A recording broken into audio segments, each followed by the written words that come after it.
Hello guys, কেমন আছো সবাই? নিশ্চয়ই ভালো আছো। আর দেখো, আমার এইদিকে পেঁয়াজ, আদা, রসুন, লঙ্কা আর আলু তো আছে, কিন্তু কি নেই বলো তো? সবজি নেই। তো আমি এই কথা ভাবতে ভাবতে চলে গেলাম সবজি খেতে, একটা ঝুড়ি আর ছুরি নিয়ে। দেখা যাক সবজি খেতে গিয়ে আমি কি কি সবজি পাই, তোমাদেরও দেখাবো। তো প্রথমে আমার এসে এই বড় বড় দুটো উচ্ছের দিকে চোখ পড়ে গেল, আর আমি ঝটপট এগুলোকে তুলে নিলাম। তো দেখো, এই দিকে কিন্তু আমাদের লাউ গাছে লাউও হয়েছে। তো এখন তো খাওয়া যাবে না, পরে খেতে হবে।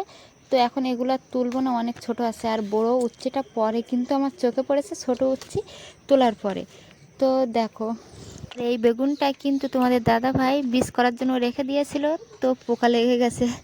আর এই দিকে দেখো, ঘেটকুল পাতার দিকে কিন্তু আমার সবজি খেতে আসলেই আগে চোখ পড়ে। তো আর দেরি কিসের, ঘেটকুল পাতাগুলো আমি ঝটপট করে কেটে ঝুড়ি ভর্তি করে নিয়ে নিলাম। আর এই দিকে দেখো, এগুলো হচ্ছে কাটোয়ার শাক। এই শাকগুলো বড় হলে খেতে হয়, আর এগুলো ওলের ডাঁটা। তো এই ডাঁটাগুলো আমি পরে তুলবো, একটু বড় হোক তারপরে। আর এইদিকে আমার চোখ পড়ে গেল আবার লঙ্কার দিকে। আর টাটকা লঙ্কা দেখলে কি কিসের কথা মনে পড়ে? আলু ভাতে মেখে খাওয়ার কথা মনে পড়ে। আর এইখানে এসে কিন্তু আমার চোখে পড়ে গেল আবার ঘেটকুল পাতার দিকে। তো আমি আর দেরি না করে ঘেটকুল পাতাগুলোকে আমি কেটে নিয়ে আসছি। দেখো, আর ফোনটাকে আমি কিন্তু ওখানে বসিয়ে রেখে যাচ্ছি, না হলে তোমাদের তো আবার ভালো করে দেখাতেও পাচ্ছি না। আর ভালো করে না দেখাতে পারলে তোমরা তো ভিডিও দেখতেও ভালো লাগবে না তোমাদের, আর চলে যাবে ভিডিও থেকে। তো দেখো, আমি আগে কিন্তু কাজের কখাও জানতাম না, আর এখন দেখো কত সুন্দর কাজ করতে শিখে গেছি। ঘেটকুল পাতা তো আগে রান্না করতেই পারতাম না, আর আগে তো বেগুনে আমি জল দিয়ে ডোবাতেই পারতাম না, এমন রান্না আগে করেছি। কিন্তু সেই তুলনায় এখন আমি অনেক রকম রান্না করার আইটেমও শিখে গিয়েছি, আর আস্তে আস্তে আরও শিখবো। শেখার তো কোনো বয়স নেই। আর আগে যখন আমি বিয়ে হয়নি, তখন কিন্তু আমি অনেক রান্নাই তো কিছু পারতামই না, শুধু খাওয়া আর ঘুরে বেড়া আর পড়াশুনো। আর এখানে এসে দেখো আমি কত কাজ শিখে গেছি।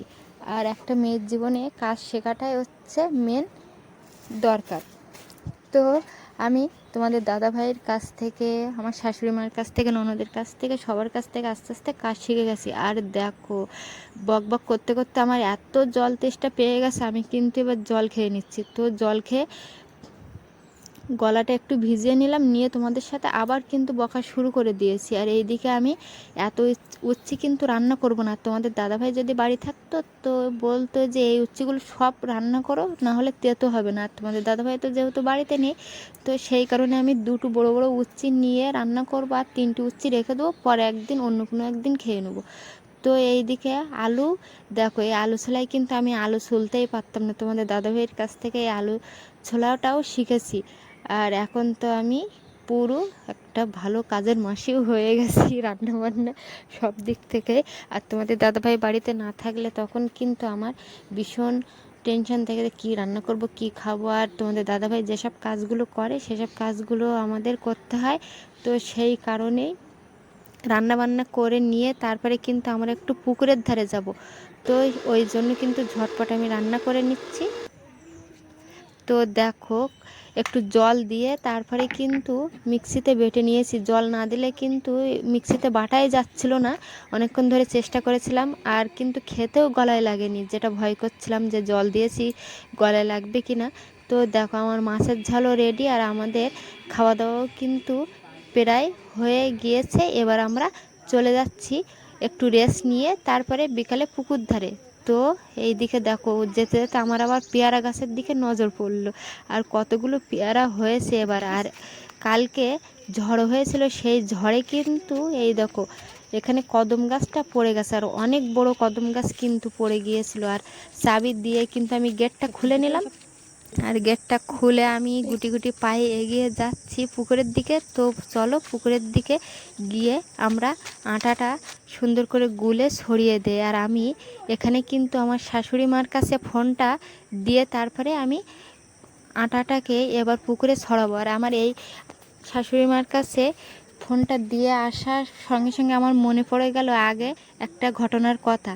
তো আমার শাশুড়ি মাকে আগে একবার বলেছিলাম যে ফোনটা ধরে আমার সঙ্গে এসো, আর আমি একটা কোনো একটা সবজি তুলে নিয়ে চলে আসছিলাম, আর তুলে নিয়ে চলে আসছি, হাফ দূর এসে আমি পিছন ঘুরে দেখলাম যে আমার শাশুড়িমা ফোনটা ধরে ওখানে রেখে দিয়েছে, আমার পিছনে আসছে না। আর আমি কত হাসবো, আবার মনেও করছি না উনি তো জানে না। তা আমি গিয়ে জিজ্ঞাসা করলাম যে তুমি আমার সঙ্গে আসলে না কেন?